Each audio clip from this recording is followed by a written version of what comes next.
सुमन दत्तात्रय पाटोळे वय 65 वर्ष 29 जानेवारी 2017 रोजी संध्याकाळी 5 वाजता राहणार चरवड वस्ती निवृत्तीनगर वडगाव बुद्रुक सिंहगड रोड पुणे येथून घरातून निघून गेल्या आहेत। या संदर्भात पत्रकार परिषदेमध्ये महाराष्ट्र राज्य मिसिंग ग्रुपचे शिवाभाऊ पासलकर आणि सुमन पाटोळे यांचे चुलती भावजे सून बहीण भाऊ दाजी यांनी अधिक माहिती देत सर्वत्र माहिती शेअर करण्याचे आवाहन केले आहे।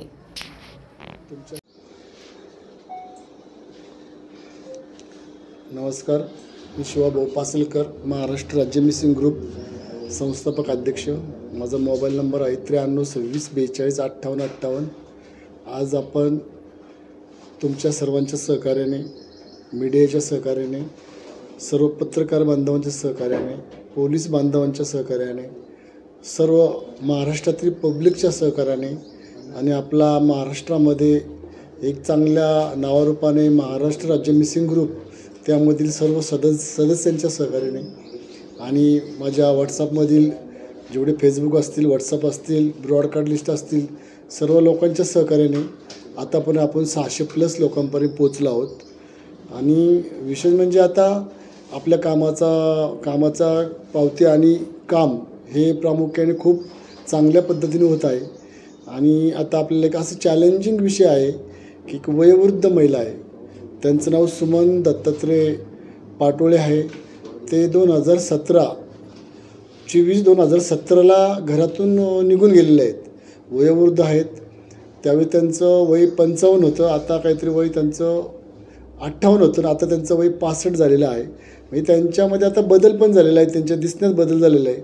आणि त्यामुळं त्या घरातून गेल्यामुळं आज जवळजवळ 6 वर्षात आज त्यांचं एक पूर्ण कुटुंब माझ्याकडे आलेलं आहे।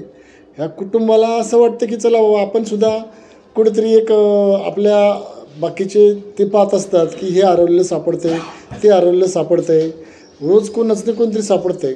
त्यामुळं त्या कुटुंब आज आपल्याकडे आलेलं आहे। या कुटुंबांच्या म्हणण्यानुसार आज आपण त्यांचा एक प्रेस आणि त्यांचा एक व्हिडिओ पूर्ण महाराष्ट्रभर व्हायरल करत आहोत।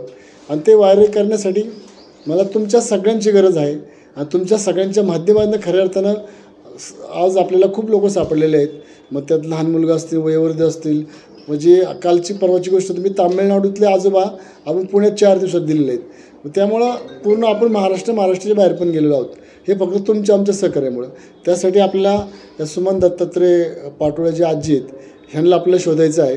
हे फक्त तुम्ही आणि तुमच्या सहकार्याने तुम्ही जर शेअर केलं त्याच्यामुळं आपल्या त्या सुखरूप सापडू शकतील, किंवा त्या कुठे असतील, किंवा कुठं वृद्धाश्रममध्ये असतील, किंवा कुठं अनोळखी कुठं कोण त्यांना सांभाळत असतील, की अशा ठिकाणी बाबा त्यांचं नाव चेंज करून त्या विसरबोळ्या झाले असतील, त्यांना माहीत नसेल की मला घरापर्यंत जायचं आहे, माझं नाव आठवत नाही।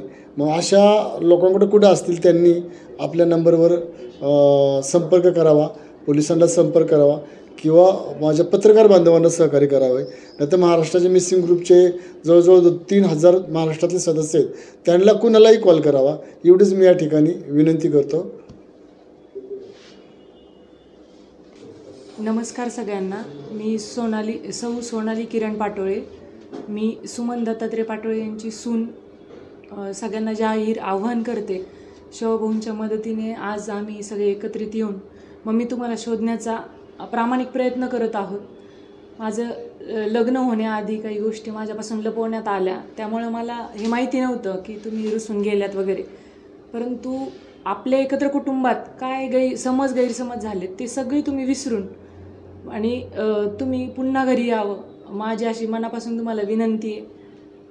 तुमचे माहेरचे सगळे माणसं आता आपल्या पाठीशी उभे आहेत आणि तुमची ही सून तुम्हाला जाहीर आव्हान करते सगळ्यांसमोर की आयुष्यात कशी जरी वेळ आली यानंतर तरी मी खंबीरपणे तुमच्या सोबत उभी आहे आणि तुमच्या पाठीशी राहील। तुम्ही जिथं कुठं असाल तुम्ही फक्त एक आवाज द्या, मी तुमच्यापर्यंत पोहोचेल। आपल्याला कोणालाही कोणताही त्रास द्यायचा नाही किंवा आपल्या एकत्रित कुटुंबातल्या कोणत्याही अडचणी आपल्याला चव्हाट्यावर आणायच्या नाही आहेत। परंतु माझा नाईलाज झाला आणि तुम्हाला सापडण्याचे सगळे मार्ग पोलिसांकडून पण बंद झाले, किंवा त्यांनी खूप कष्ट घेतले सगळ्यांनी तुम्हाला शोधण्याचे, पण तुमच्यापर्यंत आमचा आवाजच जात नाही। तर मग हा शेवटचा प्रामाणिक प्रयत्न शिवभाऊंच्या मदतीने मी करत आहे. याच्यातून कोणी कोणता गैरसमज करून न घेता, किंवा मम्मी तुम्हीसुद्धा कोणताही गैरसमज करून घेऊ नका की आधी मी तुमचा शोध नाही घेतला का. तर 2017पासून माझं लग्न झालं तुमच्या लेकासोबत 2018ला.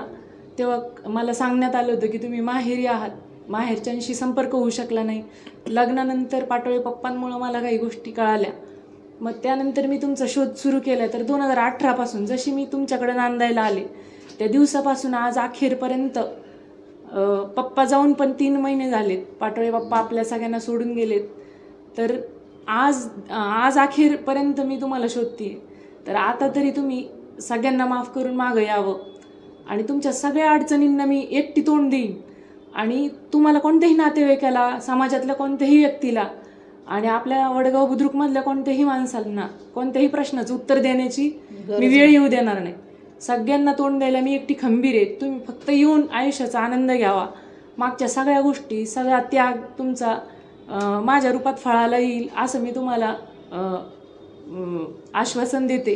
की तुम्हाला कोणताही प्रश्न म्हणा, कोणताही त्रास, की तुम्ही का गेल्या, कशामुळे गेल्या, कोणत्या स्वार्थापोटी गेल्या, किंवा म्हणजे मला तुम्हाला एवढंच सांगायचं की शून्याला पण किंमत असते आणि ज्यांची शून्यापासून सुरुवात होते त्या शून्याला पण खूप किंमत आहे. तुम्ही असं समजायचं नाही की तुम्ही गेल्या नाही घरी तर काही फरक पडणार नाही. तुम्हाला असं वाटेल की आम्ही सगळे सुखात आहेत. तुम्ही गेले तसं आपल्या अडचणी आणखी वाढल्यात पण कमी झालेल्या नाहीत. त्याच्यामुळे माझी तुम्हाला हात जोडून विनंती आहे की प्रत्येक संघर्षाला मी तोंड देईन, फक्त तुम्ही माझ्यासोबत असणं गरजेचं आहे. आणि तुम्ही निरोप मिळाले तरी तुम्ही लपून राहणं, नाव बदलून राहणं, किंवा जर काही मानसिक परिणाम झालेला असेल आणि जर कोणाला माहिती असेल ते चष्मा पण वापरायच्या. तर चष्मा घालून त्यांचं इमेज वेगळे आहेत. तर कोणाला जर ते दिसल्या कुठे नाव बदलून राहत असतील, आता एज पण 65 झाले मम्मींचं माझ्या, तर माझी तुम्हाला हात जोडून विनंती आहे मम्मी की तुमच्या कोणाच्याही मदतीने किंवा आपल्याच जवळचे माणसं जर तुम्हाला सांगत असतील की तू समोर येऊ नको, आम्ही तुम्हाला आयुष्यभर सांभाळू, तर कोणाच्याही आश्वासनांना तुम्ही बळी पडू नका. तुम्ही फक्त तुमच्या सुनेवर एकदा विश्वास ठेवा.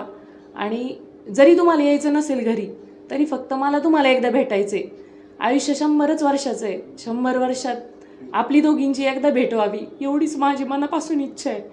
आणि ह्या व्हिडिओतून मला एवढं सांगायचं आहे की बऱ्याचदा मला असा प्रश्न विचारण्यात येतो की तुमच्या सासूची किती प्रॉपर्टी आहे त्याच्यामुळे तुम्ही त्यांना शोधताय. तर माझ्या सासूची प्रॉपर्टी मी आणि माझी प्रॉपर्टी माझे सासू सासरे आहेत. कोणताही वैयक्तिक स्वार्थ न ठेवता मी हा व्हिडिओ बनवते. मला इमोशनल व्हायचं नाही किंवा करायचं नाही कोणालाच, परंतु माझी विनंती आहे समस्त महाराष्ट्राला की शिवभाऊ पासलकरांच्या रूपाने आपल्याला देव सापडला आहे आणि खूप लोकांना त्यांनी मदत केली आहे. तर माझा पण हाच प्रयत्न आहे प्रामाणिक की माझी आई यावी. अजून एक अशी विनंती राहील की माझ्या सासरच्या माहेरच्या लोकांना कोणीही विनाकारण हा व्हिडिओ पाहिल्यानंतर फोन करून टॉर्चर करू नये, असे काही प्रश्न विचारू नये की त्यांचं जगणं असह्य होईल.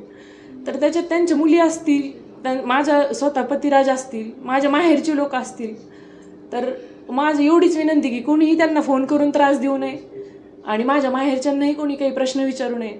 फक्त जेवढं होईल तेवढं आमचा हा व्हिडिओ सगळ्यांनी व्हायरल करावा आणि माझ्या मम्मीपर्यंत मला पोहोचवावं.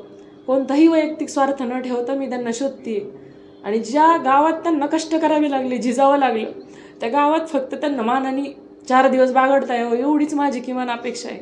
माझा वैयक्तिक कोणताही स्वार्थ नाही किंवा आपल्याला तुम्ही आल्यानंतर कोणालाही काही त्रास द्यायचा नाही आहे. फक्त आपल्याला इथून पुढचं आयुष्य समाधानाने जगायचं आहे. 6 ऑक्टोबर 2024ला पप्पा आपल्याला सोडून गेले. मम्मी पप्पांची शेवटची एवढीच इच्छा होती की माझ्या बायकोला तू शोध आणि जसं मला तू फुलासारखं जपलं तसं तू तिला जप. आयुष्यात कसा जरी वेळ आली आणि कोणाकडेही पाठ करायची वेळ आली मम्मी, तरी मी तुमची साथ सोडणार नाही एवढा मी शब्द देते.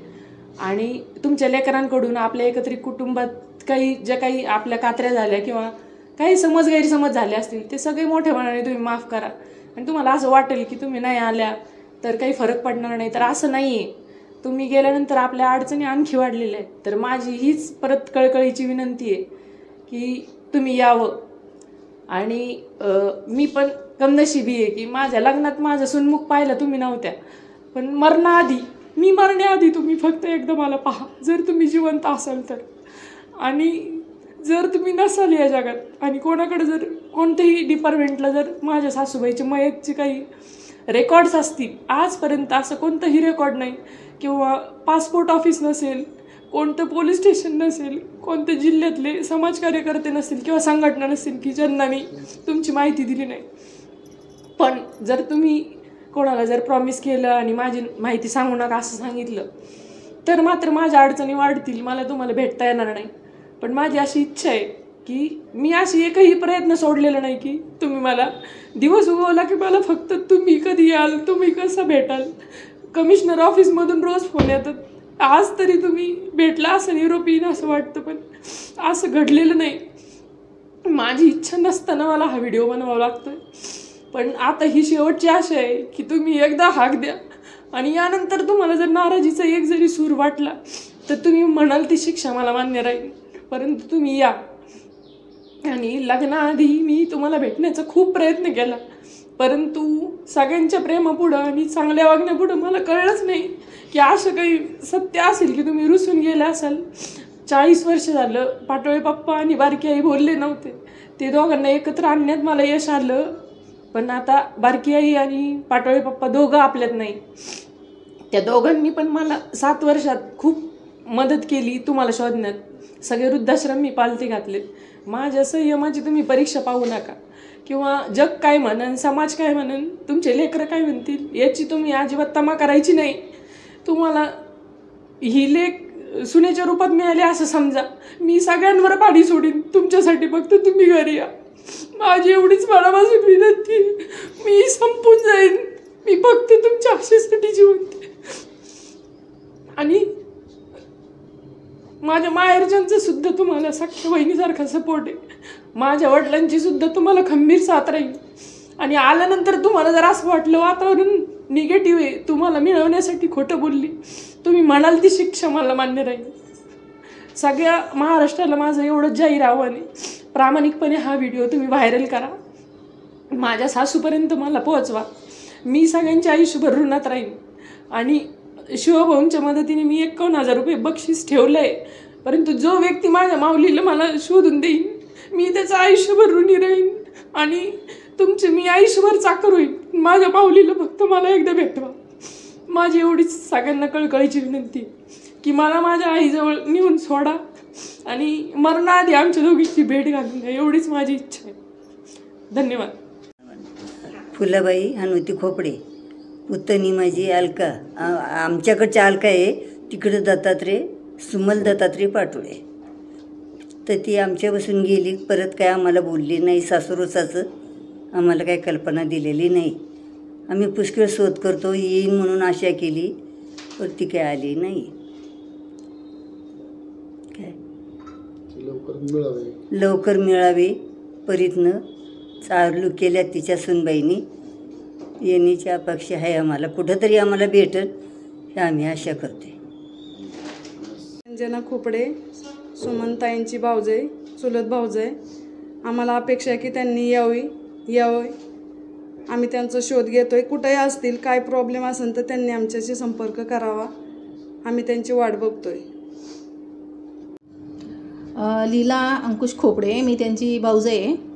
आणि त्यांनी लवकरात लवकर घरी पोचावं अशी आमची खूप इच्छा आहे.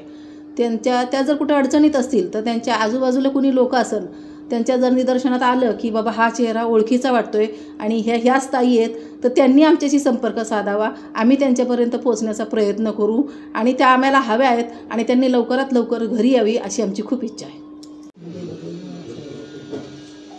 सुभद्रा लक्ष्मण जोगडे किंवा बेबी लक्ष्मण जोगडे, मी तुझी बहीण बोलते.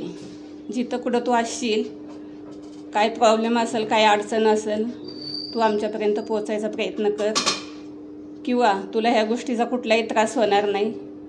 आम्ही सगळे तुझ्या पाठीशी आहे. शिवाजी भाऊ पासलकर यांच्या नंबरवरती संपर्क साधावा. माझं नाव आहे अंकुश मारुती खोपडे.